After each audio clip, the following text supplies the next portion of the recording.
नमस्कार दोस्तों, आज हम सुनाने जा रहे हैं एक अत्यंत पवित्र और फलदायी व्रत कथा जिसे पौष पुत्रदा एकादशी कहा जाता है।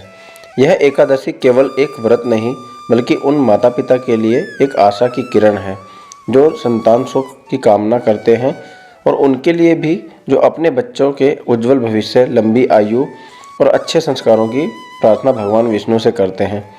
पौष मास शीत ऋतु का समय होता है। ठंडी हवाएं, शांत वातावरण और भक्ति से भरा यह समय मन को भीतर से शुद्ध कर देता है। ऐसे पवित्र समय में आने वाली यह एकादशी भगवान श्री हरि विष्णु को अत्यंत प्रिय है। शास्त्रों में कहा गया है कि इस दिन सच्चे मन से किया गया व्रत वर्षों की तपस्या के समान फल देता है। मान्यता है कि पौष पुत्रदा एकादशी का व्रत करने से निसंतान दंपति को संतान प्राप्ति का आशीर्वाद मिलता है और जिनके संतान है उनके बच्चों का जीवन सुख, स्वास्थ्य और संस्कारों से भर जाता है। अब आइए मन को शांत करके श्रद्धा के साथ इस दिव्य कथा को सुनते हैं। बहुत समय पहले की बात है। भद्रावती नाम का एक सुंदर नगर था। यह नगर धन धान्य से परिपूर्ण था। वहाँ के लोग धर्म प्रिय थे, देवताओं में आस्था रखते थे और सच्चाई के मार्ग पर चलते थे। उसी नगर में एक प्रतापी राजा राज करता था। उसका नाम था राजा सुकेतुमान। राजा सुकेतुमान न्यायप्रिय, दयालु और प्रजा के हितैषी थे। प्रजा उन्हें पिता के समान मानती थी। राजा के महल में किसी वस्तु की कमी नहीं थी। ऐश्वर्य, वैभव, सुख सुविधाएं सब कुछ था, परंतु जीवन में एक ऐसी कमी थी जो राजा और रानी को भीतर से कचोटती रहती थी। राजा सुकेतुमान और उसकी पत्नी रानी सैव्या को संतान नहीं थी। राजा और रानी दोनों ही धर्मपरायण थे। उन्होंने अनेक यज्ञ करवाए, ब्राह्मणों को दान दिया, साधु संतों की सेवा की, देवताओं की पूजा की, फिर भी उनकी गोद सुनी रही। समय बीतता गया।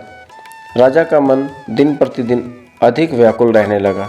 राजा सोचता, मैंने जीवन भर धर्म का पालन किया, प्रजा की सेवा की, कभी अन्याय नहीं किया, फिर भी ईश्वर ने मुझे संतान सुख से वंचित क्यों रखा।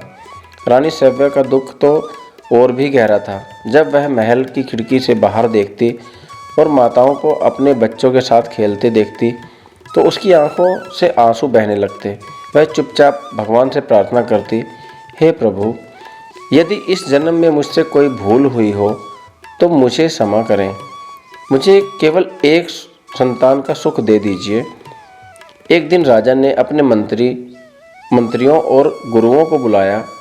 राजा ने उनसे कहा, हे विद्वान, बताइए ऐसा कौन सा उपाय है जिससे मुझे संतान प्राप्त हो सके। मेरा मन अत्यंत दुखी है। राजा ने ध्यानपूर्वक राजा की बात सुनी। राजगुरु ने ध्यानपूर्वक राजा की बात सुनी और बोले, महाराज, संतान प्राप्ति पूर्व जन्मों के पुण्य से होती है, परंतु शास्त्रों में कुछ ऐसे व्रत बताए गए हैं जिनके प्रभाव से भगवान विष्णु विशेष कृपा करते हैं। यदि आप सच्चे मन से व्रत करें तो अवश्य फल मिलता है। राजा ने हाथ जोड़कर कहा, गुरुदेव, कृपया मुझे उस व्रत के विषय में विस्तार से बताइए। राजगुरु बोले, महाराज, पौष मास के शुक्ल पक्ष में आने वाली पुत्रदा एकादशी अत्यंत फलदायी है। इस व्रत को करने से संतान सुख की प्राप्ति होती है। स्वयं भगवान विष्णु इस व्रत से प्रसन्न होते हैं। राजा के चेहरे पर आशा की किरण चमक उठी।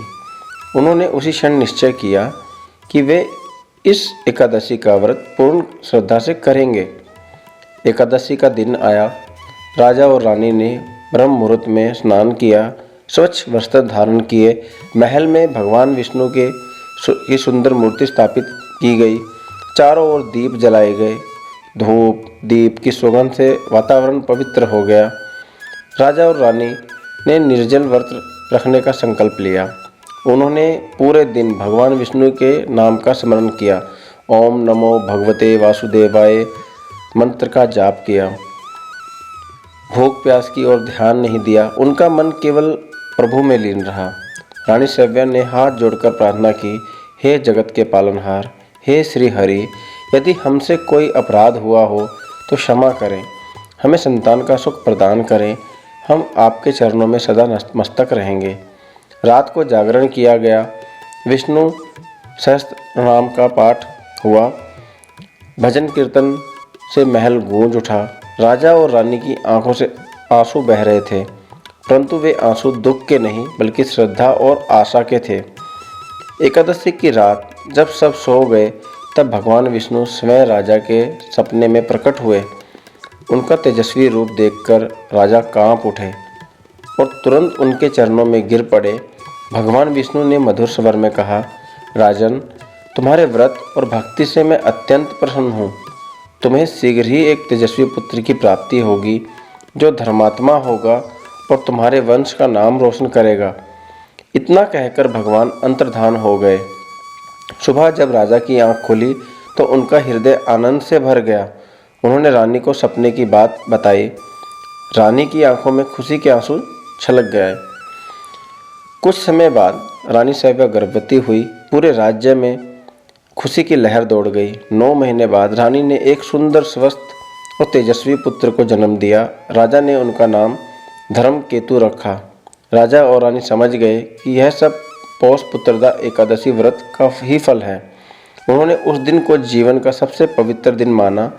पुत्र बड़ा होकर गुणवान, दयालु और धर्म प्रिय बना। उसने आगे चलकर अपने पिता के बाद राज्य संभाला और प्रजा की सेवा की। इस प्रकार यह व्रत केवल संतान देने वाला ही नहीं बल्कि संतान को सुसंस्कारी और श्रेष्ठ बनाने वाला भी है। शास्त्रों में कहा गया है, जो व्यक्ति इस दिन श्रद्धा से व्रत करता है उसकी मनोकामनाएं अवश्य पूर्ण होती हैं।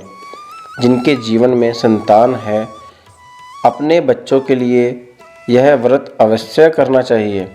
इससे बच्चों की बुद्धि, स्वास्थ्य और आयु बढ़ती है। जो लोग संतान की कामना नहीं भी रखते, यदि वे भी यह व्रत करते हैं तो उनके जीवन के कष्ट दूर होते हैं, पाप नष्ट होते हैं और अंत में मोक्ष की प्राप्ति होती है।